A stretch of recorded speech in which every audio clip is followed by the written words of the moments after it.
Esto es Tlacaelel, el azteca entre los aztecas, de Antonio Velasco Piña. Bienvenidos. Capítulo 19. Ahuizotl ríe a carcajadas.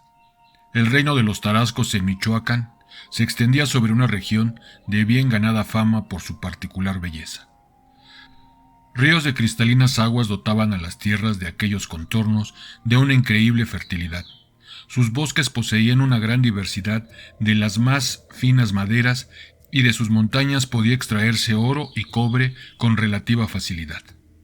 Hermosos lagos en los que abundaba la pesca y un clima templado y benigno constituían otros tantos atributos de tan privilegiado territorio. Según sus relatos contenidos tanto en la tradición azteca como en la de los tarascos o purépechas, ambos pueblos habían partido juntos de Aztlán y unidos realizado gran parte de su largo peregrinaje en busca de un definitivo asentamiento. Al llegar al lago de Pátzcuaro se habían separado, continuando los tenochcas hacia el Anáhuac, mientras los purépechas, tras de juzgar a los antiguos pobladores de Michoacán, fundaban un reino que muy pronto adquiriría renombre y poderío. Poseedores de un espíritu activo y emprendedor, así como de un carácter altivo y valeroso, los tarascos se dieron a la tarea de ensanchar los límites de sus iniciales dominios, expandiendo las fronteras de estos hacia los 4 puntos cardinales. Los bellos productos elaborados por sus artífices comenzaron muy pronto a llegar hasta los más apartados confines.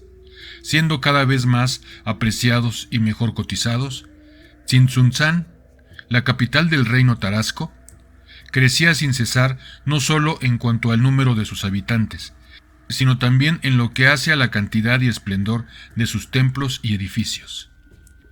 Plenamente conscientes de que tarde o temprano tendrían que hacer frente a las presiones de conquista universal sustentadas por sus antiguos compañeros de viaje, los tarascos se preparaban sin cesar para la inevitable guerra que habrían de sostener contra los aztecas.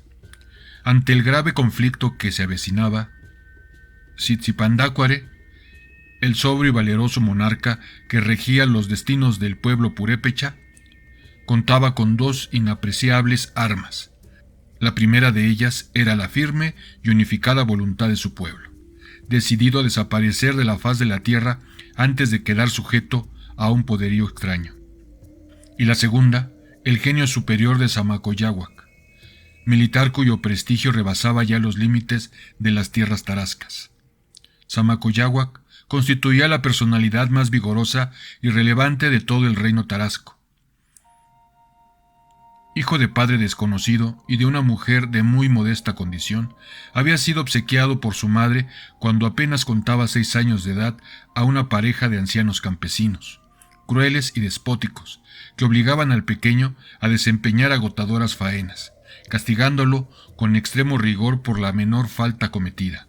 A pesar de lo duro de su existencia, nunca se le escuchó proferir una queja ni derramar una lágrima.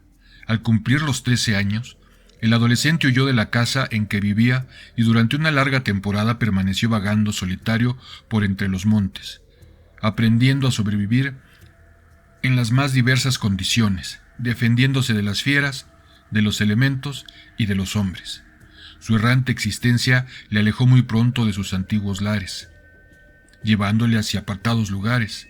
Hábil cazador, aprendió a preservar las pieles de sus presas y a comerciar con ellas cuando se presentaba una ocasión propicia.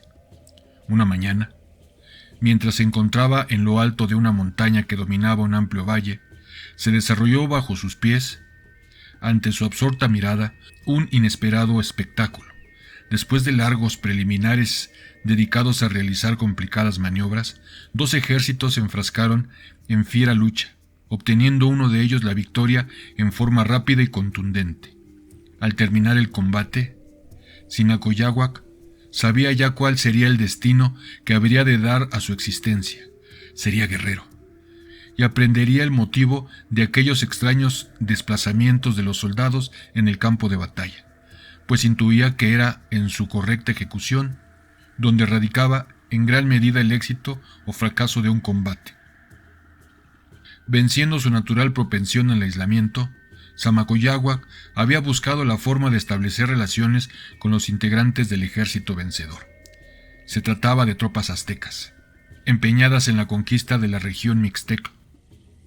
El profundo conocimiento de aquellos territorios poseía el solitario cazador le había valido para ser aceptado como guía del ejército imperial, iniciándose en esta forma para Samacoyáhuac un largo periodo de fructífero aprendizaje, pues al mismo tiempo que desempeñaba los más variados y modestos trabajos al servicio de las tropas tenochcas, guía, porteador, enterrador, su sagaz inteligencia le iba permitiendo compenetrarse en los secretos de la organización adoptada por los victoriosos ejércitos imperiales, así como los eficaces métodos de combate que dichos ejércitos utilizaban durante sus incesantes guerras. Una visita a la capital azteca, resultado de su estrecha vinculación con las tropas a las que prestaba sus servicios, no solo proporcionó a Samacoyáhuac una clara visión del creciente poderío del imperio azteca, sino que le hizo tomar conciencia del limitado afán expansionista que dominaba a los tenochcas, y de la grave amenaza que, como consecuencia de ello, se cernía sobre el reino tarasco. A pesar de lo amargo de su niñez y del largo periodo transcurrido desde que abandonara su suelo natal, Samacoyáhuac había mantenido siempre vivo en su interior un sentimiento de profunda devoción hacia su propio pueblo. Así pues, decidió consagrar íntegramente sus energías y los conocimientos que había logrado adquirir en materia militar a la tarea de impedir que el pueblo purépecha fuese sojuzgado por los aztecas. A la primera oportunidad abandonó su trabajo en el ejército imperial y emprendió el camino de retorno hacia la tierra de sus mayores. Ninguno de sus antiguos jefes prestó la menor atención a la desaparición del adusto y silencioso sirviente. Una vez llegado a tierras tarascas, Samacoyáhuac ingresó de inmediato en el ejército, en donde muy pronto comenzó a destacarse por sus relevantes cualidades. Su primera misión de importancia consistió en lograr la pacificación de la frontera norte del reino, asediada continuamente por las incursiones de tribus nómadas, para lo cual llevó a cabo la construcción de una cadena de sólidas fortificaciones que permitían un control permanente de aquellas agrestes regiones. Pero no eran los más coordinados ataques de esas tribus, sino la posibilidad de una invasión azteca, lo que suscitaba la perenne preocupación de Samacoyáhuac. Atendiendo a sus ruegos y a su comprobada capacidad, le fue encomendada la jefatura de todas las guarniciones próximas a los territorios dominados por los aztecas. En un tiempo increíblemente corto, el guerrero iba transformando aquella extensa frontera en un auténtico bastión defensivo.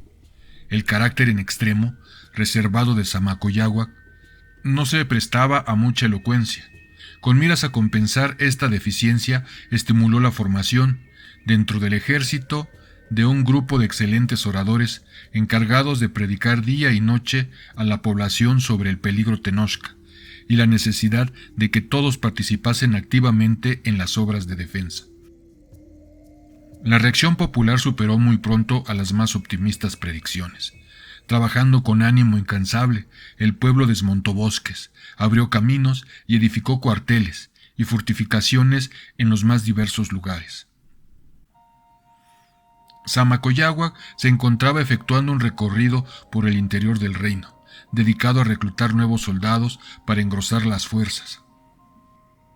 Cuando llegó hasta él un agotado mensajero enviado por el rey Tzitzipandácuare, venía a comunicarle que el emperador azteca, al frente de un numeroso ejército, se aproximaba a Michoacán, con la evidente intención de avasallarlo.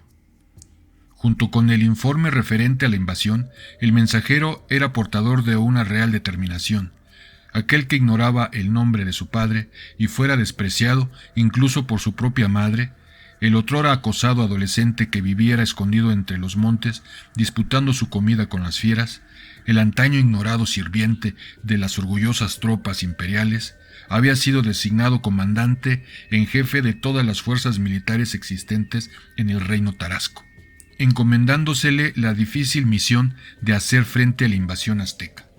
En un lugar cercano a los límites donde terminaba la hegemonía imperial y se iniciaban los dominios purépechas, Las tropas aztecas detuvieron su avance y se aprestaron para la contienda.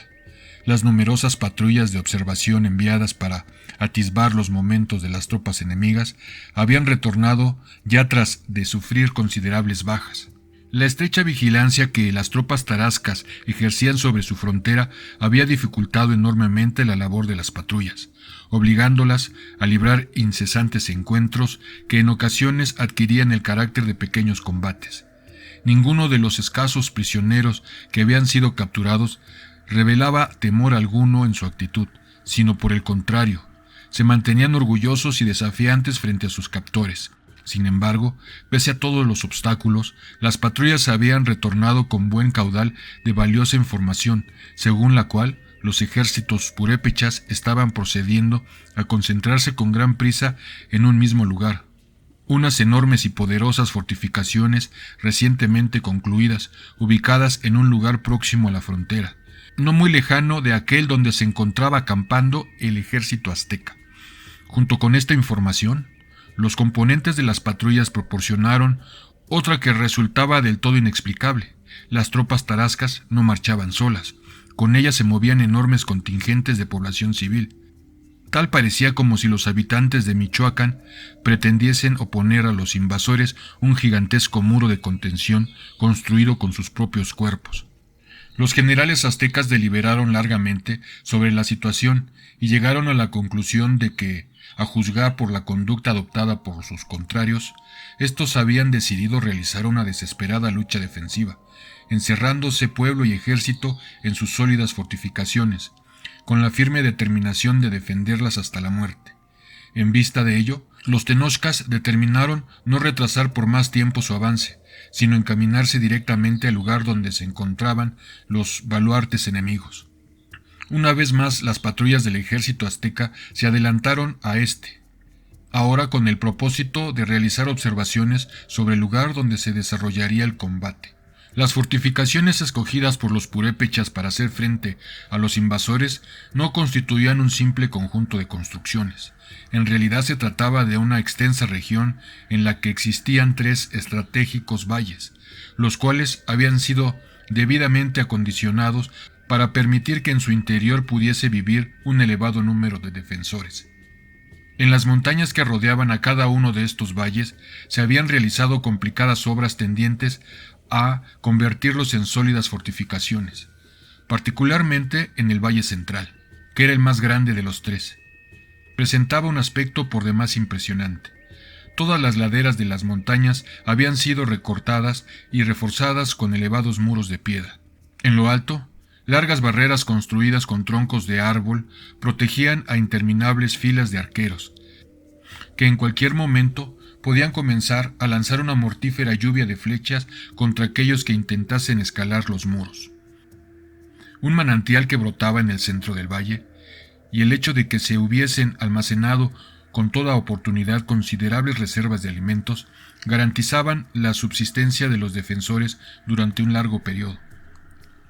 Los tenochcas no tenían ningunos deseos de permanecer meses enteros asediando los baluartes tarascos, hasta que sus defensores se rindiesen por hambre. Así pues, y contando con la seguridad que les daba el saber que no podían ser atacados por la retaguardia, pues sus rivales se encontraban al frente y encerrados en sus propias defensas, decidieron utilizar la totalidad de sus tropas en un ataque demoledor, encaminado a conquistar por asalto las fortificaciones enemigas. Con este objeto procedieron a dividir sus fuerzas en 3 secciones. La primera, bajo el mando directo del emperador, tendría como misión atacar el Valle Central. La segunda, comandada por Tlecatzin, se encargaría del asalto del valle situado a la izquierda del ejército azteca. Y finalmente, una tercera sección encabezada por Zacuatzin ocuparía los baluartes ubicados en el valle de la derecha. Con objeto de impedir que los purépechas se percatasen anticipadamente de la distribución de las fuerzas que les acometerían, lo que les permitiría ajustar antes del ataque la integración de sus respectivos contingentes en cada uno de los baluartes, los generales aztecas optaron por aprovechar la oscuridad de la noche para efectuar la movilización de sus tropas en dirección de las diferentes fortificaciones enemigas. El valle que contenía los baluartes situados a la izquierda del campamento azteca se encontraban bastante retirados de las otras dos posiciones enemigas, razón por la cual los guerreros bajo el mando de Tlecátzin fueron los primeros en movilizarse a través de la negrura de la noche. Le siguieron muy pronto, en dirección contraria, las tropas que conducía el temerario Zacuatzin, y al poco rato, la sección central y más numerosa del ejército Tenochca. Inició el recorrido del corto trecho que le separaba de las estribaciones del valle donde se encontraba la principal fortificación purépecha. Las tropas aztecas contaban en esta ocasión con un variado arsenal destinado a nulificar las elaboradas obras de defensa a las cuales tendrían que hacer frente. Largas escaleras de madera, gruesos rollos de recias cuerdas, diversos instrumentos para socavar los muros enemigos, enormes escudos destinados a proteger tanto lo que laborasen en la destrucción de los diferentes obstáculos, como a los que simultáneamente debían ir venciendo a las tropas contrarias que los ocupaban. Todo había sido cuidadosamente planeado, buscando no dejar nada al azar ni a la improvisación. Después de realizar una última visita de inspección a las tropas del sector central, desplegadas ya en formación de combate, Ahuizotl se encaminó al puesto de mando donde se encontraba el emperador, con objeto de informarle que el ataque podía dar comienzo en el momento en que éste así lo ordenase. Similares informes habían llegado ya a los sectores a cargo de Tlecátzin y Zacuatzin. Ahuizotl se disponía a entrar en el improvisado campamento donde se encontraba Axayácatl, cuando se detuvo unos momentos a contemplar la profunda atención a las poderosas fortificaciones que se alzaban ante su vista, aun cuando tanto por la distancia como por los obstáculos tras de los cuales se guarnecían los tarascos resultaba imposible lograr una clara visión de los mismos. Podía observarse en lo alto de aquellas murallas a muchos miles de pequeñas figuras que de seguro se aprestaban a presentar una resuelta defensa. Era evidente que la batalla que estaba por iniciarse no iba a construir una fácil victoria para las fuerzas imperiales. Sin embargo, Ahuizotl se sentía un tanto extrañado ante el plan de combate adoptado por los tarascos, pues no era esto lo que esperaba del genio militar que se le atribuía a Zamacoyáhuac. Al asumir una simple actitud defensiva, encerrándose tras de sus sólidos baluartes, los purépechas estaban reconociendo que no buscaban vencer a sus oponentes, sino que se contentaban con lograr rechazarlos, pero esto no pasaba de ser una imposible esperanza, pues por altos que fuesen los muros de aquellas fortalezas, y por muy grande que resultase el valor puesto en su defensa, terminarían tarde o temprano por sucumbir ante los bien coordinados ataques del ejército imperial. Además de la extrañeza que le producía la aparente carencia de audacia que revelaba la conducta de sus enemigos, Ahuizotl era presa desde hacía varios días de una pertinaz e insólita sensación, que le inducía a considerar que en alguna forma ya había vivido una contienda semejante a la que estaba por iniciarse. Súbitamente, mientras contemplaba las bien alineadas filas de guerreros aztecas listos a entrar en acción, comprendió cuál era la causa de tan singular sentimiento. Lo que en verdad había estado recordando durante todo aquel tiempo, sin tener plena conciencia de ello, eran los relatos que gustaban hacer los ancianos sobre una lucha que en contra de los tecpanecas habían librado largo tiempo tras los aztecas, en una época en la que él aún no había nacido, y en realidad existía una marcada semejanza entre los dos conflictos, pues en ambos casos no eran solo dos agrupaciones de tropas antagónicas las que habrían de enfrentarse, sino por una parte un pueblo decidido a perecer antes de que perdiera su libertad, y por la otra un poderoso ejército adiestrado y dirigido profesionalmente. A pesar de la similitud entre aquellas luchas, concluyó Ahuizotl, para sus adentros, resultaba muy diferente la conducta adoptada en ambos casos por los dirigentes aztecas y tarascos, pues mientras los primeros habían sabido utilizar la participación de toda la población en un combate donde se buscaba alcanzar la victoria, los segundos conducían a su pueblo al campo de batalla a tomar parte de una desesperada lucha defensiva, que podría retardar la derrota pero no impedirla. Desde lo más profundo de su interior, afloró una duda en el pensamiento de Ahuizotl. Y si a pesar de lo que todas las apariencias indicaban, los tarascos no pretendían tan solo resistir hasta lo último, sino vencer a un ejército invasor. Ahuizotl observó con reconcentrada atención los baluartes enemigos, tanto los que se levantaban frente a él a escasa distancia, como los existentes en los valles ubicados a la derecha e izquierda. A su mente acudió el relato, tantas veces escuchado, sobre las enormes nubes de polvo con que la población azteca no combatiente había logrado confundir a los tecpanecas durante el transcurso del encuentro decisivo entre ambos contingentes.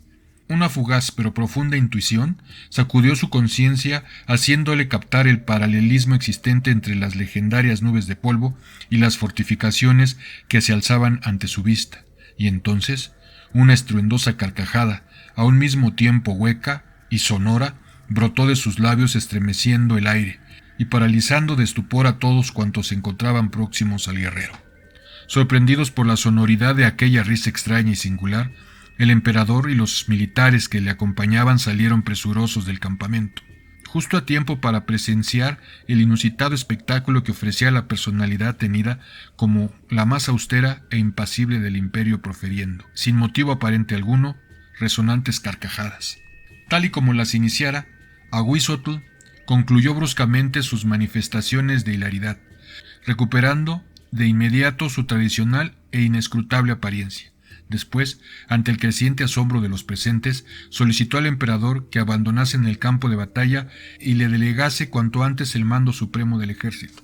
Al comprender que los que lo escuchaban comenzaban a creer que había perdido repentinamente el juicio, Ahuizotl rompió una vara de arbusto y al mismo tiempo que dibujaba con ella sobre la tierra un plano de la región donde se encontraban, fue enunciando las más sorprendentes aseveraciones. Los baluartes purépechas, afirmó con sereno acento, eran tan solo un engaño destinado a lograr que los aztecas dividiesen sus fuerzas. La enorme fortificación que tenían enfrente no deberían estar defendidas por soldados, sino a lo sumo ocupada por el puesto de mando y algunas tropas de reserva. Las figuras que en ella se veían debían ser de ancianos, mujeres y niños. El ejército enemigo, dividido en dos partes, aguardaba tras los valles situados a la derecha e izquierda, pero no lo hacían en posición de defensa, sino dispuestos al ataque. En esta forma, a pesar de que ambos adversarios poseían un número de tropas más o menos análogo, la disposición de las mismas favorecía marcadamente a los tarascos, pues estos contarían en cada una de las fases del combate con una considerable superación numérica que les permitiría proceder, en primer término, a la destrucción de las alas del ejército azteca y posteriormente al aniquilamiento del cuerpo central de dicho ejército. La batalla, por tanto, estaba perdida para los tenochcas aún antes de haberse iniciado. Ahuizotl dio término a su breve alocución, afirmando que no debía sentarse el precedente de que un ejército dirigido por el emperador en persona fuese objeto de una derrota, y que por ello lo más conveniente era que Axayácatl no participase en la lucha, sino que le facultase para que fuese él quien la dirigiera, ya que en esta forma la responsabilidad del descalabro no sería atribuible a la figura del emperador, sino la de un simple guerrero. El peculiar atributo de Ahuizotl, que le llevaba a responsabilizarse de todo cuanto ocurría en su derredor, se ponía una vez más de manifiesto en aquellas dramáticas circunstancias. Axayácatl permaneció unos instantes en silencio, analizando el crucial dilema al que se enfrentaba, aun cuando comprendía muy bien la necesidad de mantener incólume el prestigio de invencibilidad que caracterizaba hasta entonces a la figura del emperador. Consideraba que abandonar en aquellas circunstancias el campo de batalla constituiría una denigrante cobardía. Apremiado por la urgencia de la situación, el monarca adoptó la determinación que consideró más conveniente. Cedería el mando del ejército a Ahuizotl, y una guardia de honor llevaría al lugar seguro las insignias imperiales. Pero él, convertido tan solo en un combatiente más, participaría en la lucha. Tras de afirmar lo anterior, hizo entrega del bastón de mando a su hermano y procedió a despojarse de los emblemas inherentes a su elevado rango. Ahuizotl asumió de inmediato sus funciones de comandante en jefe. Primeramente, procedió a integrar una pequeña escolta que tendría a su cargo la custodia de las divisas imperiales, ordenándole se alejase cuanto antes del campo de batalla. Acto seguido, el guerrero explicó a sus lugartenientes el plan que había ideado para tratar de impedir la destrucción del ejército bajo su mando. Se intentaría efectuar una retirada, para lo cual se requería a las dos alas del ejército Tenochca, que en esos momentos se encontraban bastante alejadas de su cuerpo central, se incorporasen a este lo antes posible. A pesar de que el plan de acción que tan vigorosamente concibiera Ahuizotl era bastante riesgoso, pues dependía de lograr en plena retirada una perfecta coordinación de las tres secciones del ejército azteca. Los oficiales tenochcas estimaron que contaban con bastantes posibilidades de realización. Desde el pequeño promontorio rocoso que le servía de atalaya, Tlecatzin observó la figura del mensajero que, procedente del puesto de mando del emperador, se aproximaba con rápida y rítmica carrera. La tardanza en la recepción de la orden para dar comienzo al ataque tenía ya preocupado al hijo adoptivo de Citlalmina, pero ahora, al contemplar al mensajero que llegaba ante él portando las instrucciones imperiales que en una enrollada hoja de papel amate, Tlecatzin respiró aliviado, firmemente convencido de que aquellas instrucciones contenían tan solo la indicación de proceder cuanto antes el asalto de los baluartes purépechas, cuya ocupación le había sido asignada. Los mensajeros del ejército azteca no eran simples transmisores de papeles conteniendo dibujos en clave sobre la forma de efectuar determinadas maniobras en el campo de batalla. En virtud de un riguroso y prolongado adiestramiento, estaban capacitados para contemplar dichos dibujos con adecuadas explicaciones orales. En esta ocasión, el mensajero Tenochca era portador de las noticias y órdenes más graves e inusitadas de que se tenía memoria en toda la historia del ejército Tenochca. Al escuchar la narración en lo ocurrido en el campamento del emperador, al enterarse de que le correspondería a él la poca honrosa distinción de ser el primer general azteca que daría una orden de retirada en una batalla, Tlecatzin insistió por unos instantes que el universo entero se desplomaba sobre su persona. Un sordo sentimiento de rebeldía surgió en el interior del forjador de caballeros tígeres al conocer el plan trazado por Ahuizotl. ¿Por qué se le ordenaba a él y no a Zacualtzin iniciar la retirada? Las tropas de éste se encontraban mucho más próximas a las del sector central, y les resultaría por ello relativamente fácil ejecutar la maniobra e incorporarse al mismo. En cambio, las suyas se hallaban muy alejadas del resto del ejército y les sería muy difícil efectuar el movimiento de retorno que se esperaba de ellas. Conteniendo a duras penas la cólera y el desconcierto que le dominaba, Tlecatzin dirigió una airada mirada en dirección al distante lugar donde se encontraba el puesto de mando del ejército Tenochca. En virtud de la lejanía, el numeroso contingente de tropas que integraba el sector central semejaba tan solo una pequeña alfombra multicolor, extendida a pie de las principales fortificaciones tarascas. Mientras contemplaba el sitio donde se encontraba el puesto de mando de las fuerzas imperiales, una radical transformación se fue operando en el ánimo de Tlecatzin. Como en alguna forma su agitado espíritu hubiese logrado establecer contacto con el pensamiento de Ahuizotl, comprendió de pronto los motivos que habían guiado a éste a dictar sus órdenes. En aquellos trascendentales momentos, cuando estaba en juego la existencia misma del ejército azteca, su antiguo discípulo, el guerrero que con fortaleza de inamovible roca había asumido la responsabilidad de conducir una batalla perdida de antemano, depositaba en él su confianza para llevar a cabo la parte más difícil de la única maniobra salvadora que podía efectuarse en tan diversas circunstancias. No se trataba, por tanto, de una misión que entrañase deshonor alguno, sino de la más honrosa distinción que le fuese jamás conferida. Dando media vuelta, Tlecatzin ordenó al mensajero que retornase de inmediato al cuartel central e informase a Ahuizotl que podía tener la plena seguridad de que cuando el sol estuviese en lo más alto del cielo, a la izquierda del ejército azteca, habría terminado ya su retirada y se encontraría en el lugar señalado para efectuar la reunificación de las tropas. Mientras el mensajero se alejaba con veloz carrera, Tlecatzin descendió de su atalaya y en breve reunión con sus oficiales transmitió a estos, con voz firme y tranquila, las instrucciones concernientes a la forma como debía efectuarse la retirada. Los batallones aztecas, alineados ya para el ataque en largas hileras, procedían de inmediato a cambiar tan vulnerable formación, estrechando al máximo sus filas hasta constituirse en una especie de compacto núcleo, capaz de abrirse paso a través de cualquier obstáculo. La reacción de los oficiales tenochcas al enterarse de la inesperada acción que tendrían que desempeñar fue del todo semejante a la experimentada por Tlecátzin. En un primer momento parecieron quedar paralizados por el asombro, pero enseguida la tranquila fortaleza que emanaba del general azteca pareció comunicarse a sus subalternos, transmitiéndoles su sentido de orgullosa distinción por la difícil tarea que les había encomendado. Sin pronunciar palabra alguna, pero relevando en sus rostros la firme resolución de llevar a cabo las órdenes recibidas, los militares se dispersaron, encaminándose presurosos a sus respectivos batallones. En compañía de algunos ayudantes, Tlecátzin retornó al promontorio desde el cual podía observar a todas las tropas que integraban el ala izquierda del ejército azteca. Su mirada recorrió uno a uno los bellos estandartes de los diferentes batallones bajo su mando. Un sentimiento de satisfacción le invadió al observar las largas filas de recios guerreros prestos al combate.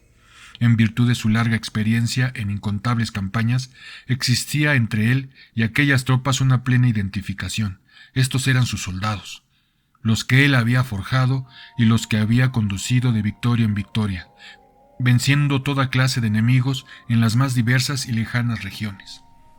Mientras contemplaba aquel espectáculo que le era tan familiar, acudió a la memoria de Tlecátzin la repetida narración que le hiciera su madre adoptiva sobre los dramáticos sucesos acaecidos en el día de su nacimiento, la muerte de su padre, el capitán de arqueros del ejército tenochca, que perecería al iniciar la batalla decisiva contra los tecpanecas, y el fallecimiento de su madre ocurrido a resultas del parto al finalizar el día, cuando comenzaba ya la desbandada de las tropas de Maxtla.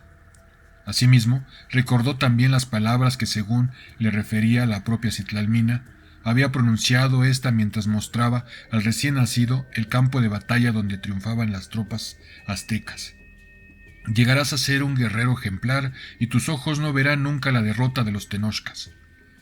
Al meditar sobre aquellas palabras, Tlecátzin comprendió con tristeza que la profecía enunciada por Citlalmina estaba a punto de ser refutada por los hechos. Dentro de unos instantes se iniciaría la retirada de las tropas y habrían de ser sus ojos los primeros en contemplar tan poco grato acontecimiento. Una repentina determinación cruzó entonces por la mente de Tlecátzin. Apretando con firmeza su afilado puñal de hueso, el guerrero lo introdujo sin vacilación alguna en ambas pupilas, haciendo brotar al instante dos gruesos chorros de sangre de las cuencas de sus ojos. Los ayudantes de Tlecátzin que le acompañaban profirieron ahogadas exclamaciones de asombro y pretendieron sujetar los brazos de su general, pero éste les increpó con recia voz, ordenándoles que continuasen en su sitio, mientras él permanecía inmutable en actitud firme y erguida, con el rostro sin ojos, vuelto en dirección al lugar donde se encontraban sus guerreros, los cuales iniciaban ya la maniobra de reagrupamiento que debía preceder a la retirada. Y fue en aquellos momentos cuando las tropas purépechas hicieron su aparición. Ocultos tras sus baluartes, los tarascos habían aguardado impacientes el ataque de los aztecas, estimando que su propio contraataque resultaría mucho más efectivo si se producía simultáneamente al asalto enemigo. Pero al no ocurrir este, y al percatarse de que los tenochcas comenzaban a cerrar sus filas para adoptar una formación defensiva, decidieron no esperar más y se lanzaron al encuentro de sus contrarios. La cometida tarasca constituyó una especie de impetuosa avalancha que, proviniendo de lo alto del valle, se desbordaba sobre la llanura. Los rostros de los guerreros purépechas eran la imagen misma de la fiereza y en cada uno de sus apretados rasgos se ponía de manifiesto la firme decisión que les animaba. Resultaba evidente que el prestigio de invencibilidad que le gozaba a las tropas imperiales no producía en ellos el menor síntoma de temor o respeto. A todo lo largo del espacio ocupado por las tropas tenochcas se inició un combate mortífero y despiadado, superadas considerablemente en número. Las extendidas filas de soldados aztecas estuvieron en múltiples ocasiones a punto de ser perforadas por todos lados, lo que habría provocado su inmediato y completo aniquilamiento, al quedar reducidas a pequeños grupos aislados. Sin embargo, en todos los casos, una reacción desesperada de último momento permitió volver a cerrar las amenazantes brechas, y en esta forma, las bambaleantes líneas tenochcas lograron continuar actuando en forma coordinada. Al mismo tiempo que combatían por doquier, rechazando los incesantes ataques de sus adversarios, los aztecas proseguían llevando a cabo, en forma lenta pero ininterrumpida, la maniobra tendiente de estrechar sus filas. Durante el desafío de la operación, que tenían por objeto convertirse en un sólido conjunto defensivo, la cercana presencia de Tlecátzin constituyó para las tropas imperiales un factor insustituible y determinante.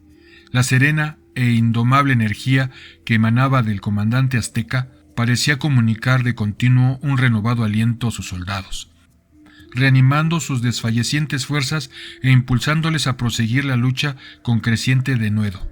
Los guerreros aztecas ignoraban que aun cuando ellos podían observar a la altiva figura de Tlecátzin dominando el campo de batalla desde la pequeña protuberancia donde se encontraba, a éste le resultaba ya imposible contemplar la feroz contienda que se libraba en torno suyo, pues sus ojos eran tan solo dos sanguinolentas hendiduras en su noble semblante.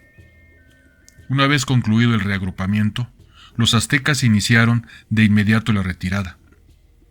Comprendiendo que sus acosados rivales intentaban la escapatoria, los tarascos redoblaron el ímpetu de sus ataques, tratando a toda costa de impedir que los tenochcas llevasen a cabo su propósito. Pero el momento crucial del combate para las fuerzas de Tlecátzin ya había pasado. Transformadas ahora en un compacto organismo al que difícilmente podía escindirse, las tropas aztecas avanzaban lentamente, buscando alejarse de la trampa aniquiladora en la que se encontraban. El impacto de varias saetas clavándose sobre su ajustada armadura de algodón indicó a Tlecátzin la cercana proximidad del enemigo. Los ayudantes que le acompañaban corroboraron lo asentado por los proyectiles. Tan solo los integrantes de la retaguardia tenochca permanecían aún en aquel sitio. La ocupación del mismo por las tropas purépechas se produciría en cualquier momento. Apoyado en los hombros de sus asistentes, Tlecátzin descendió por su propio pie del promontorio en medio de una creciente lluvia de flechas. Las últimas tropas aztecas que restaban por retirarse se constituyeron de inmediato en la segura escolta de su comandante. Al percatarse de la ceguera de Tlecátzin, una profunda tristeza se reflejó en los rostros de los soldados que le custodiaban. Uno de ellos, con voz quebrada por la emoción, comenzó a vitorearle con entristecido y afectuoso acento, siendo secundado al instante por sus compañeros. Atendiendo a las instrucciones de sus oficiales, los batallones purépechas suspendieron en un determinado momento la persecución de sus rivales. Después, tras de una pronta reorganización de sus filas, iniciaron un largo rodeo que evidenciaba su propósito de quedar situados a espaldas del sector central del ejército azteca. Por su parte, las tropas al mando de Tlecátzin prosiguieron su retirada, encaminándose hacia el sitio que les fuera fijado por Ahuizotl. El audaz Zacuantzin, comandante del ala derecha del ejército azteca, aguardaba impaciente la llegada de la orden de ataque en contra de las fortificaciones enemigas. Aquel combate representaba para él la posibilidad de añadir un nuevo e importante galardón a su meteórica carrera militar, confirmando con ello su recién adquirido prestigio de máximo estratego del imperio. Las perspectivas futuras del joven general le eran del todo favorables, lo que le hacía suponer que quizás, en un tiempo no lejano, llegaría a formar parte del selecto grupo de personas que integraban el Consejo Imperial. La llegada de un mensajero proveniente del puesto de mando interrumpió las cavilaciones de Zacuantzin en torno a su prometedor futuro. El enviado de Ahuizotl era portador de órdenes del todo inesperadas.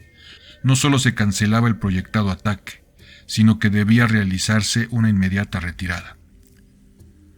El asombro inicial de Zacualtzin fue pronto sustituido por una incontrolable ira.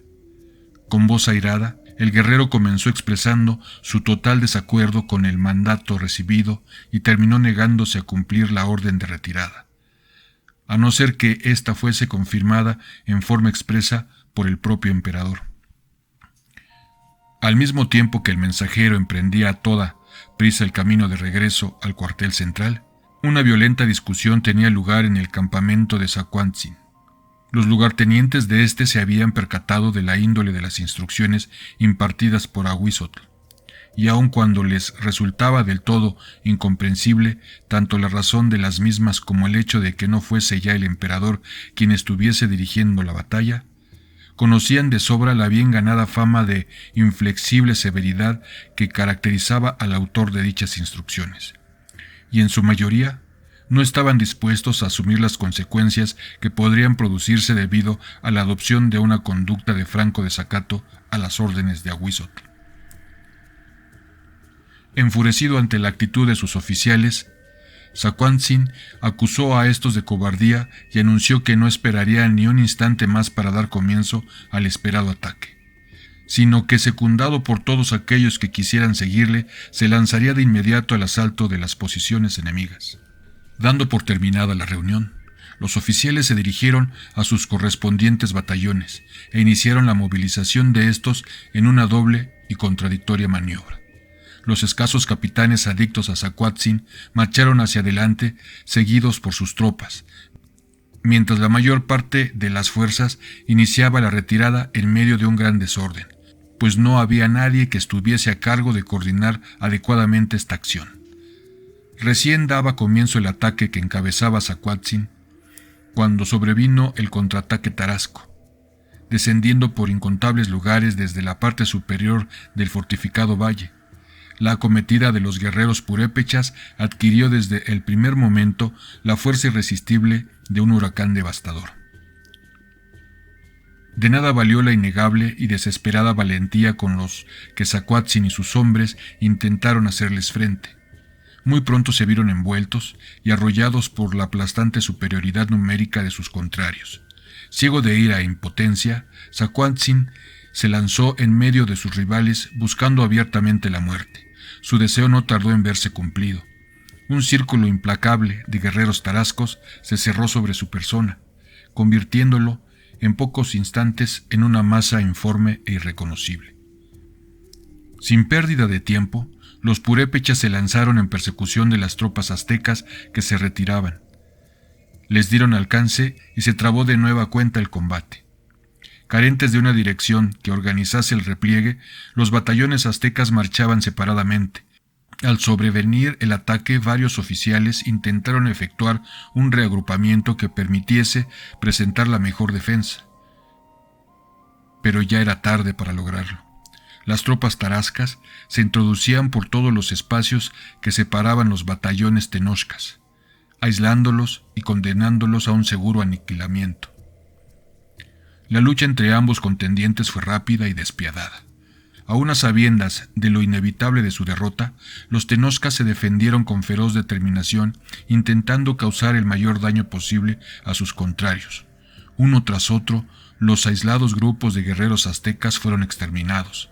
El triunfo de la estrategia purépecha en aquella sección del frente había sido contundente y definitivo.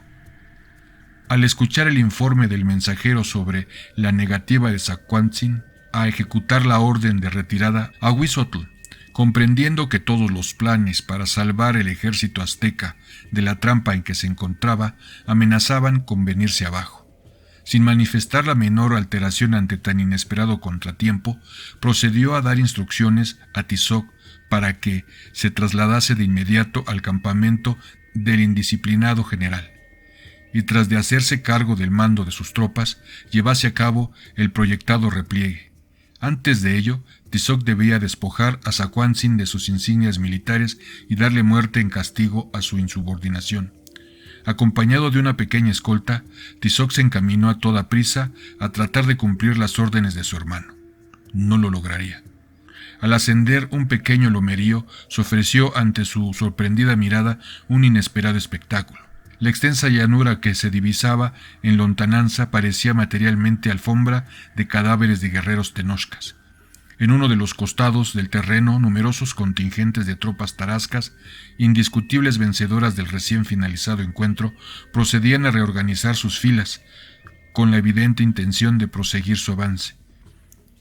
En las proximidades del sitio donde se encontraba Tizoc, pequeños grupos de soldados aztecas, del todo semejantes a los maltrechos restos de un devorador naufragio, deambulaban sin rumbo fijo, confusos y desorientados, buscando tan solo apartarse cuanto antes de aquel lugar que tan fatídico les resultaba. Durante un primer momento, Tizoc se resistió a aceptar que las contadas y aturdidas figuras que contemplaba constituían los únicos sobrevivientes de toda la ala derecha del ejército azteca. Tras de sobreponerse a su sorpresa, se dio cuenta de la gravedad de la situación y, suspendiendo su avance, envió un mensajero para prevenir a Huizotl de la imposibilidad que existía de realizar la retirada conjuntamente con las tropas del ala derecha, pues éstas habían dejado de existir. Acto seguido, Tizoc ordenó a uno de sus acompañantes que hiciese sonar el caracol que portaba, convocando así a congregarse en torno suyo a los dispersos soldados tenochcas que se encontraban deambulando por los alrededores. Estos no tardaron en acudir al llamado. En sus miradas podía leerse la completa turbación que les dominaba. Resultaba evidente que sus cerebros aún no terminaban de admitir la realidad de lo ocurrido. Trascendido ya el inicial asombro, Tizoc recuperó prontamente su cotidiana personalidad, vivaz y burlona, y comenzó a expresarse con frases llenas de humor sobre la estropeada apariencia que presentaban los soldados que iban llegando, comparando a estos con asustados conejos que huían de un voraz coyote. La innegable presencia de ánimo que revelaba el humorismo de Tizoc produjo una pronta y favorable reacción en el abatido espíritu de los vencidos. Recobrando su proverbial marcialidad y gallardía, los guerreros se alinearon en bien ordenada formación y, marchando con rítmico andar, prosiguieron su retirada bajo el mando de Tizoc, incorporándose finalmente al grueso del ejército tenochca. Comprendiendo que su proyectada maniobra de retirada resultaba ya de imposible realización, Huizotl ordenó se procediese a organizar rápidamente a las tropas en una cerrada formación defensiva. Asimismo, envió varios mensajeros al lugar señalado inicialmente para llevar a cabo la reunión con las fuerzas de Tlecatzin, indicando a éste que no le guardase en aquel sitio, sino que acudiese cuanto antes en su ayuda. Los mensajeros retornaron al poco tiempo sin haber podido cumplir su misión, pues ya no era posible traspasar el cerco tendido por las fuerzas tarascas que avanzaban en todas direcciones y cuya llegada se produciría de un momento a otro. Y en efecto, la llegada de las tropas purépechas no se hizo esperar. Su avance ponía de manifiesto cierta precipitación, como si cada uno de los guerreros tarascos pretendiesen ser el primero en iniciar el combate. Las vigorosas facciones de los recién llegados revelaban bien a las claras sus pensamientos y la intención que les animaba. Sabían que el desarrollo de la batalla les era favorable y estaban resueltos a coronar su esfuerzo con el total aniquilamiento de sus contrarios. Huizotl observó con fría e impasible mirada la llegada de la avalancha purépecha. Volviéndose hacia los oficiales que le rodeaban, levantó en lo alto su afilado macahuitl y pronunció con voz fuerte una sola palabra: Tlacaelel. Repetido primeramente por los oficiales próximos al comandante azteca y acto seguido por sucesivas filas de guerreros, el nombre del Cihuacóatl imperial se extendió en ondas vibratorias por todo el ejército tenochca, confluyendo y entremezclándose la pronunciación y los ecos de aquella palabra se unificaron, estremeciendo el aire con su acento. Tlacaelel. La evocación de la figura del azteca entre los aztecas, justo en el momento que ascendía al choque decisivo de ambos ejércitos, obedecía a un deliberado propósito por parte de Huizotl, de eliminar con precisa exactitud la verdadera trascendencia que tenía aquella batalla. e impedir que los guerreros tenochcas pudiesen ser afectados en su capacidad combativa por una exagerada valoración de las posibles consecuencias de aquel encuentro, en el cual tal vez todos pereciesen y el emperador resultase muerto o capturado. Pero todo esto no tenía en realidad una auténtica importancia, ya que no constituía en modo alguno una amenaza ni a la supervivencia del imperio, ni mucho menos a la continuidad de los fines para los cuales éste había sido creado, pues allá en la capital azteca, el forjador y auténtico guía de la grandeza tenochca sabría de seguro encontrar los medios adecuados para lograr que el pueblo del sol superase el contratiempo sufrido y continuase adelante en su ascendente marcha. No quedaba, por tanto, sino que en esos momentos cada guerrero olvidase cualquier otra preocupación que no fuese la de concentrar toda su atención y energía en el combate que se avecinaba. La furiosa arremetida de las tropas tarascas hizo estremecer al ejército azteca y estuvo a punto de lograr su desorganización, pero la cerrada formación de las filas tenochcas les permitió absorber el impacto y permanecer aferradas al terreno. El encuentro adquirió desde el primer momento un inusitado frenesí que tenía algo de anormal y sobrehumano, como si ambos contendientes se encontrasen poseídos de una poderosa energía que les permitía destruirse con asombrosa rapidez y eficacia. Batallones enteros quedaban fuera de combate en un abrir y cerrar de ojos. Nadie cedía un paso, prefiriendo en todo caso quedar muerto en el mismo sitio donde combatía. Como era siempre su costumbre, Ahuizotl y Tizoc luchaban uno al lado del otro, coordinando sus movimientos con tan perfecta precisión que más bien parecían un solo guerrero dotado de miembros duplicados. Sin ostentar ninguna de las insignias inherentes a su alta investidura, Axayácatl era tan solo un guerrero más en las filas del acosado ejército azteca. Una especie de afán suicida parecía dominarle, impulsándole a un estilo de lucha en extremo riesgoso, como si deliberadamente pretendiese perder la vida en medio de aquel mortífero combate. La valentía y arrojo con que luchaban los guerreros tenochcas y tarascos eran del todo semejantes, y de ello se derivaba la falsa impresión de que aquel encuentro solo concluiría hasta que los dos ejércitos se hubiesen mutuamente aniquilado. Pero ello no era así, pues merced a la estrategia puesta en práctica por Simacoyahuac, sus tropas contaban ahora con una considerable superioridad numérica, y en forma lenta pero segura, dicha ventaja iba inclinando poco a poco la victoria en su favor. Sin posibilidad alguna de romper el cerco por sus propias fuerzas, la destrucción del ejército azteca era tan solo cuestión de tiempo, y si lo comprendían sus integrantes, que si bien proseguían combatiendo con inquebrantable ahínco, no vislumbraban ya esperanza alguna de salvación. Existía, sin embargo, una persona que, a pesar de hallarse sumida en la más completa negrura como resultado de la reciente pérdida de sus ojos, continuaba poseyendo en su mente una clara visión de todas las posibles perspectivas sobre las cuales podía desarrollarse la batalla. Tras de haber logrado escapar al ataque de sus enemigos, Tlaycatzin había conducido a sus tropas hasta un sitio fijado inicialmente por Ahuizotl para efectuar la reunificación de las fuerzas aztecas. Después de esto, no se había limitado a esperar inactivo la llegada de las otras dos secciones del ejército, sino que había despachado numerosos mensajeros a realizar misiones de observación en todas direcciones.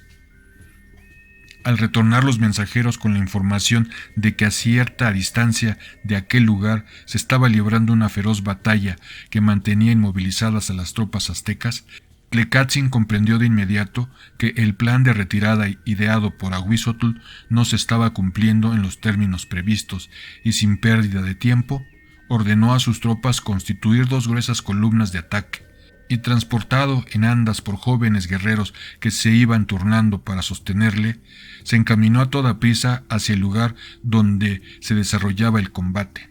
Muy pronto el fragor de la batalla llegó hasta los oídos de Tlaycatzin, indicándole la proximidad del sitio donde tenía lugar el encuentro. El guerrero comprendió la necesidad de hacer saber a las tropas sitiadas su presencia, evitando así el posible desaliento que podía generarse en ellas al suponer, en medio de la confusión reinante, que llegaban nuevos refuerzos de tropas enemigas. Apoyándose en los hombres de quienes lo conducían, el general azteca alzó su cuerpo al tiempo que exclamaba con toda la fuerza de sus pulmones: «Citlalmina». El nombre de la madre adoptiva de Tlecátzin fue de inmediato coreado por incontables voces, inundando el campo de batalla con su musical acento. «Citlalmina». Las sitiadas tropas tenochcas, que a duras penas continuaban sosteniendo el embate tarasco, escucharon gratamente sorprendidas la incesante repetición del nombre de la legendaria heroína azteca y pronunciaron a su vez, con desesperado afán, su propio grito de guerra: Tlacaelel, dominando el estruendo que producían el entrechocar de escudos y macahuiles, de silbar de flechas y gemidos de heridos, la enunciación de los hombres de las dos personalidades más famosas del mundo azteca, fundiéndose en una sola y prolongada palabra. Parecían imprimir todo un vibrante ritmo al espacio donde se liberaba la contienda. Citlalmina, Tlacaelel, Tlacaelel, Citlalmina. Las columnas mandadas por Tlecátzin se arrojaron contra las tropas purépechas, con la evidente intención de abrir una especie de estrecho corredor que permitiese la salida de sus cercados compañeros. Por su parte, los guerreros tarascos se aprestaron con determinación a frustrar los propósitos de sus rivales. Desde lo alto de la principal fortaleza purépecha, Tzitzipandácuare, rey de Michoacán, y Samacoyáhuac, comandante en jefe de los ejércitos tarascos, habían permanecido observando con reconcentrada atención el desarrollo de la batalla. En varias ocasiones, Tzitzipandácuare había tenido que dirigir la palabra a la numerosa y excitada población civil ahí reunida, tanto para recomendarle que se mantuviese en calma y confiada en el triunfo de su causa, como para oponerse rotundamente a las peticiones de mujeres, ancianos y niños que deseaban descender a la llanura a tomar parte del combate. Los mensajeros llegados del campo de batalla habían transmitido a Samacoyáhuac una y otra vez la solicitud de que acudiese a tomar parte en la lucha al frente del pequeño grupo de tropas de reserva que éste mantenía consigo, pues de serlo así, opinaban los oficiales tarascos, se aceleraría la destrucción del cercado ejército azteca. Sin embargo, el taciturno general purépecha no había accedido aún a la petición de sus subalternos, estimando que la intervención de tan escasas fuerzas no alteraría en nada el curso del encuentro, y en cambio le privaría de toda posibilidad de hacer frente a cualquier eventualidad que pudiese presentarse. Y Samacoyáhuac estaba seguro de que dicha eventualidad habría de ocurrir antes de que finalizara la contienda, pues conocía de sobra la pericia militar de Tlecátzin, pues una vez más de manifiesto al ejecutar la maniobra con que lograra burlar la trampa urdida en su contra, y no dudaba que en cualquier momento las tropas del general azteca harían su reaparición en el campo de batalla. Las dos largas estelas de polvo que surgiendo en el horizonte se acercaban a toda prisa a la llanura donde se desarrollaba el encuentro, constituyeron para Samacoyáhuac un seguro indicio del próximo arribo de las fuerzas de Tlecátzin. Comprendiendo que la batalla se acercaba a su momento decisivo, el general Tarasco organizó en columna de ataque al pequeño contingente de tropas de reserva, y marchando en unión de Tzitzipandácuare al frente de las fuerzas, inició un rápido descenso rumbo a la llanura. La llegada de los refuerzos purépechas coincidió en forma casi simultánea con el arribo al campo de batalla de las tropas de Tlecátzin. Ambas acciones pusieron de manifiesto ante todos los combates la necesidad de realizar en aquellos instantes un poderoso sobreesfuerzo, con miras a lograr el cumplimiento de sus respectivos propósitos. Decididos a impedir a todo trance la escapatoria de sus rivales, los tarascos efectuaron un nuevo y furioso intento por deshacer la cerrada formación de los batallones tenochcas. Los aztecas, por su parte, al percatarse que se presentaban ante ellos una esperanza de salvación, sacaron fuerzas de su agotamiento, y al mismo tiempo que proseguían luchando para impedir la ruptura de sus cuadros, intentaron un desesperado contraataque justo en el lugar por donde arremetían las tropas de Tlecátzin. deseando llevar a cabo un acto que produjese la consternación de sus rivales y terminase por ocasionar la anhelada y al parecer ya inminente desorganización de sus filas, Samacoyáhuac procuró localizar, desde el momento mismo de su arribo al campo de batalla, el sitio donde se hallaba el emperador azteca.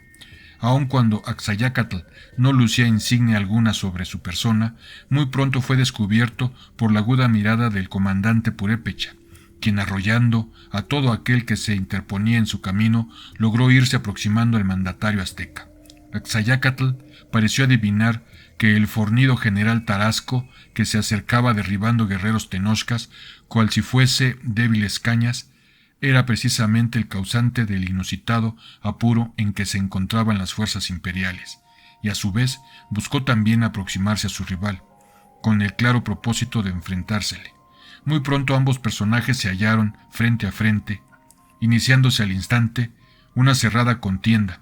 Axayácatl era famoso por su habilidad en el manejo del macahuitl y el escudo, y armas que sabía utilizar con inigualable pericia. Sin embargo, en esta ocasión le dominaba un incontrolable sentimiento de furia, pues presentía que aquella figura con la que luchaba personificaba todo el espíritu de oposición de los tarascos a los propósitos tenochcas de predominio universal.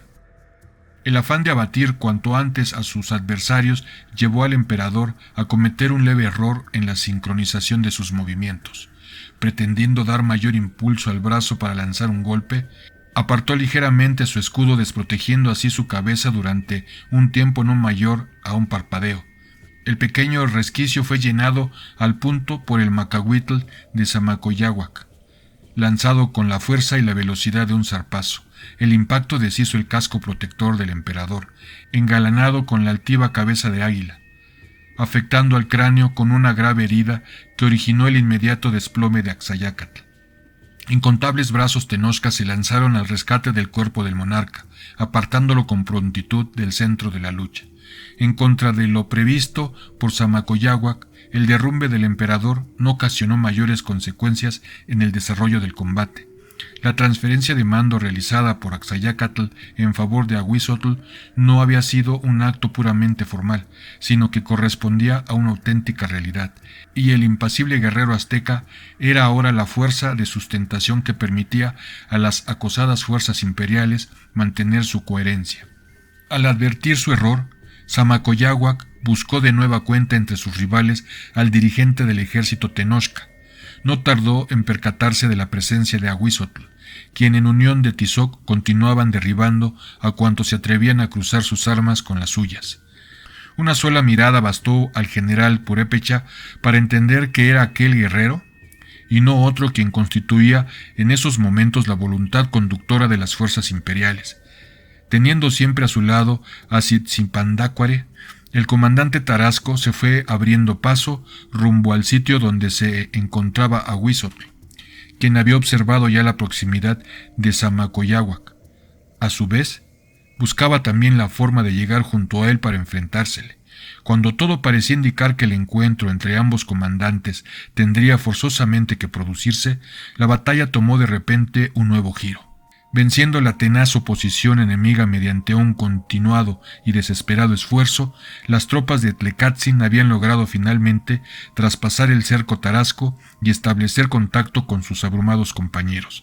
Se inició al instante la retirada del ejército azteca, que, aprovechando el espacio logrado gracias al contraataque del ciego y valeroso general, se precipitó a través del Salvador pasadizo, transportando consigo a un gran número de heridos y manteniendo todo el tiempo la organizada formación de sus filas.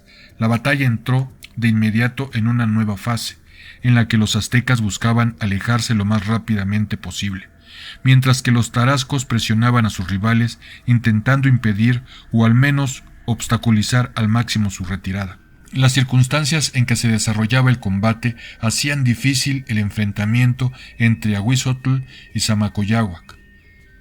En realidad, habría bastado con que el guerrero azteca retrocediera más lentamente o el general Tarasco acelerase ligeramente su avance para que el encuentro se produjera, pero en aquellos instantes ambos comandantes encarnaban en su persona la voluntad conductora que guiaba a los ejércitos en pugna, y la sincronización entre sus acciones y la actuación de sus respectivas tropas era de tal grado que de variar alguno de ellos el ritmo de su avance o retroceso, se produciría de inmediato un cambio de idéntico sentido en todos los soldados bajo su mando, lo que fatalmente pondría en peligro al ejército que así actuase. Si los aztecas disminuían su velocidad de su retirada, quedarían cercados, y si los tarascos apresuraban su acometida, se exponían a desorganizar sus filas y quedar expuestos a un contraataque enemigo. En medio del frenético torbellino de aquel devastador encuentro, tanto Ahuizotl como Zamacoyáhuac conservaron su inalterable serenidad y un pleno dominio de sus emociones. Así pues, aun cuando ambos buscaban la posibilidad de un enfrentamiento personal, no estaban dispuestos a que éstos implicasen el menor riesgo para sus respectivos ejércitos, por lo que ninguno de los dos alteró el ritmo de sus pasos, y la en ese momento corta distancia que les separaba comenzó lentamente a ensancharse. Como obedeciendo un mismo impulso, en el instante en que empezaban a alejarse, los dos guerreros apartaron ligeramente los escudos que les protegían y, levantando sus armados brazos, efectuaron con estos un escueto ademán, a modo de respetuoso saludo a su oponente. Al realizar este gesto, sus miradas se encontraron y les fue posible, por primera vez, observar por unos momentos el rostro de su adversario. Las facciones inmutables de los dos guerreros sufrieron al punto de una inusitada transformación al reflejar sus semblantes en una fugaz expresión del más completo asombro. Y es que para ambos el contemplar la faz de su rival fue como asomarse a una corriente de agua y ver en ella reflejado el propio rostro, pues la semejanza de facciones del guerrero purépecha y del militar azteca era completa. No se trataba solamente de un simple caso de fisonomías más o menos parecidas, sino de una auténtica y total similitud entre dos caras, singularmente extraño, producto tal vez de una profunda analogía existente también entre las almas de ambos guerreros. La retirada del ejército azteca constituía ya un hecho consumado. A pesar del acoso incesante de los tarascos, los escuadrones tenochcas proseguían llevando a cabo, cada vez con mayor celeridad, su movimiento de repliegue. La luz solar era para entonces únicamente un pálido reflejo rojizo en el horizonte, y muy pronto la negrura de una noche sin luna envolvía por igual a todos los contendientes. Inopinadamente, una recia tempestad se abatió sobre los campos de batalla, poniendo punto final al combate, pues, con la excepción de pequeños grupos de guerreros separados del grueso de las tropas, que entre las tinieblas y el fango continuaban luchando hasta su total exterminio, ambos ejércitos dieron por concluidas las hostilidades e iniciaron la tarea de reorganizar, en medio de las consiguientes dificultades, sus respectivos campamentos. Como resultado de las graves heridas sufridas en su enfrentamiento con el general Tarasco, el emperador Axayácatl se encontraba privado del conocimiento, razón por la cual era Ahuizotl quien continuaba ejerciendo la máxima autoridad en el ejército tenochca. En cuanto hubo cesado la lucha, el primer acto del comandante azteca fue localizar a Tlecátzin y externarle un lacónico elogio por su acertada actuación, que había evitado el total aniquilamiento de las fuerzas imperiales. A continuación, sin inquirir en ningún momento por los motivos que habían inducido a Tlecátzin a privarse de la vista, Ahuizotl le expuso sus planes de combate para el día siguiente, en que muy probablemente se reanudaría el encuentro entre ambos contendientes. A pesar de la derrota sufrida en la jornada recién concluida, Ahuizotl estimaba que existía cierta posibilidad de convertir el fracaso en victoria durante el desarrollo del próximo combate, pues éste se realizaría en condiciones distintas a la anterior. La ingeniosa estratagema tarasca que condujera a los aztecas a dispersar sus tropas no podría volver a repetirse. La totalidad de las fuerzas que integraban a los dos ejércitos se encontraban ahora frente a frente, acampadas en medio de una extensa llanura. El nuevo encuentro constituiría, por tanto, una especie de cerrado duelo a base de rápidas y cambiantes maniobras. La mayor experiencia de las tropas tenochcas en esta clase de combates representaba una ventaja que muy bien podía resultar determinante. Con acento pausado y frases en extremo concisas, Ahuizotl concluyó de explicar a su antiguo maestro los lineamientos generales de la estrategia que intentaba poner en práctica. Tlecatzin consideró apropiado el proyecto de Ahuizotl y proporcionó a éste algunos útiles consejos, producto de los conocimientos adquiridos en su larga vida de guerrero. Semialumbrados por una vacilante luz de humeantes hogueras, cuyos empapados leños parecían negarse a proporcionar luz y calor a las tropas invasoras, los oficiales tenochcas escucharon de labios de Ahuizotl el plan de batalla con que pretendían devolver a los tarascos el quebranto sufrido. Concluida la reunión, sus integrantes se dispersaron presurosos por todo el campamento. Instantes después, la movilización de los batallones aztecas daba comienzo. No fue sino hasta que todo el ejército quedó situado en la posición que se estimaba más conveniente para el comienzo de la nueva batalla, cuando se autorizó proporcionar un breve descanso a las tropas. Una enorme algarabía y un desbordante júbilo imperaban en el improvisado campamento tarasco. Aunada a la comprensible alegría por la victoria obtenida, predominaba en los soldados y oficiales la certeza de que al día siguiente lograrían completar su triunfo con el aniquilamiento de las fuerzas enemigas. En estas condiciones, la opinión de Zamacoyáhuac, externada en la junta de oficiales convocada por el rey Tzitzipandácuare, en cuanto hubo terminado el combate, constituyó para todos una inesperada y desagradable sorpresa.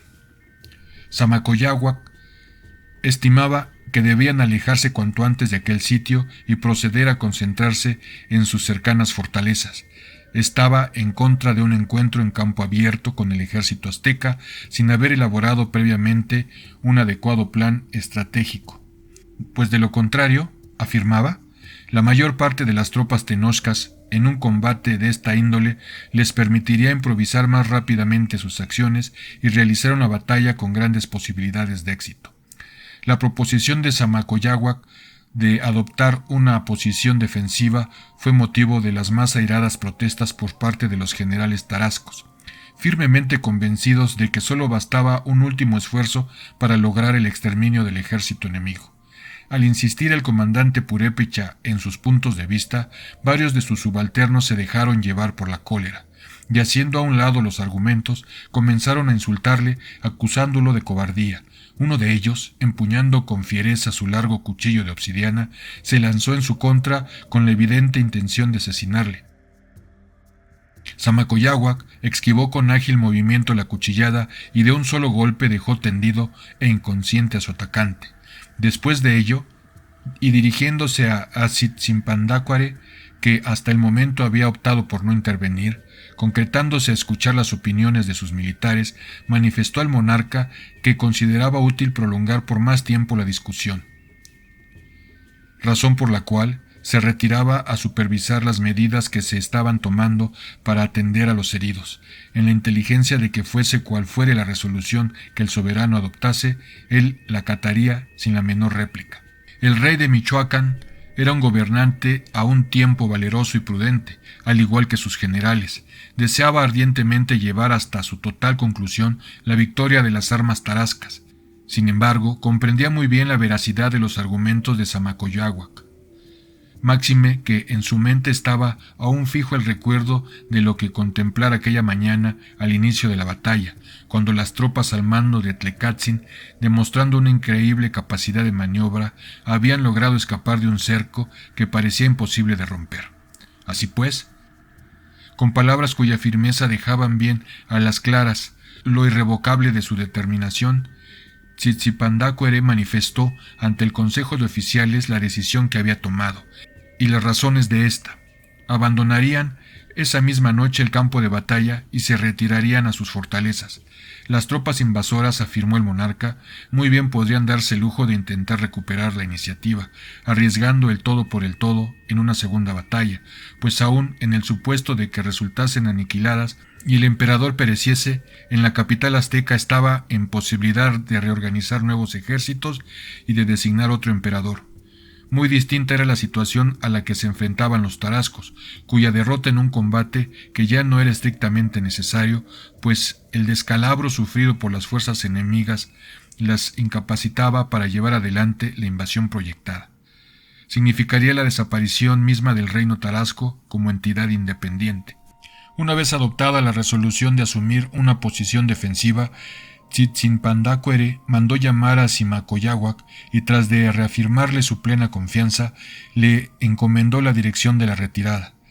Sin pérdida de tiempo, el comandante Tarasco comenzó a impartir las órdenes necesarias para llevar a cabo el repliegue, disponiendo asimismo la forma en que las tropas debían quedar distribuidas entre los distintos baluartes. Finalmente, dio instrucciones para que los numerosos contingentes de la población civil que habían descendido de las fortalezas a colaborar en diferentes labores, transporte de víveres, armas y asistencia a los heridos, retiro de cadáveres, etc., se diera la tarea de recoger del campo de batalla todo el equipo abandonado por los aztecas durante la precipitada retirada, pues en gran parte ese equipo consistía en los implementos que los tenochcas pensaban utilizar en su asedio de las fortificaciones purépechas. Las órdenes de Samacoyahuac comenzaron a ser ejecutadas con gran celeridad y muy pronto contingentes cada vez más numerosos de tropas tarascas se encaminaban ordenadamente en medio de la penumbra de la noche en dirección a los baluartes cuya defensa les había sido encomendada. La noticia referente a la frustrada agresión perpetrada en contra de Samacoyahuac por uno de sus propios oficiales, así como la diferencia de pareceres surgida entre aquel y sus subalternos, se difundió rápidamente entre los integrantes de la población purépecha presente en las proximidades del campo de batalla.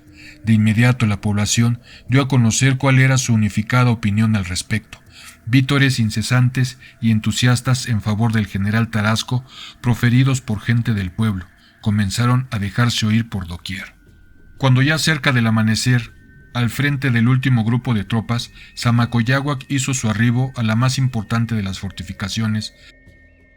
Le aguardaba el espontáneo homenaje de la innumerable población ahí congregada, que de múltiples maneras deseaba testimoniar su gratitud al general estratego que había sabido engañar y derrotar al ejército tenido hasta entonces como invencible, preservando así la existencia del reino tarasco. Samacoyahuac permaneció tan impasible ante el emocionado homenaje de su pueblo como antes lo había estado frente a los insultos de sus oficiales.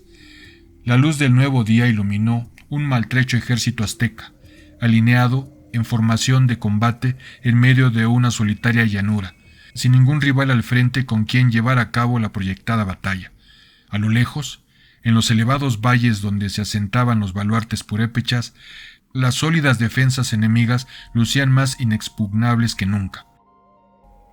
En una breve reunión con la que participaron todos los oficiales tenochcas, Ahuizotl expuso con frío realismo la situación en la que se encontraban, tras las cuantiosas bajas sufridas en la batalla del día anterior, y desprovistas de sus implementos de asedio, las tropas aztecas no contaban con la menor posibilidad de éxito en caso de que intentaran tomar por asalto las fortificaciones enemigas.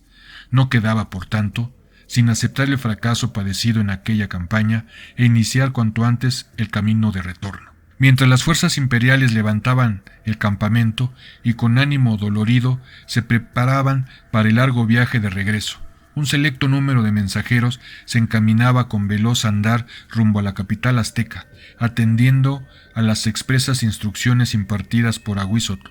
Los mensajeros no debían relatar a nadie lo acontecido en tierras tarascas, manteniendo en secreto la noticia de la derrota sufrida por el ejército azteca, hasta el momento en que se hallaran solas frente a Tlacaelel. Esto fue Tlacaelel, el azteca entre los aztecas, de Antonio Velasco Piña, y yo soy Víctor Ortiz. Si este contenido te ha gustado, suscríbete, dale like y comparte, para que este material llegue a más personas. Hasta pronto.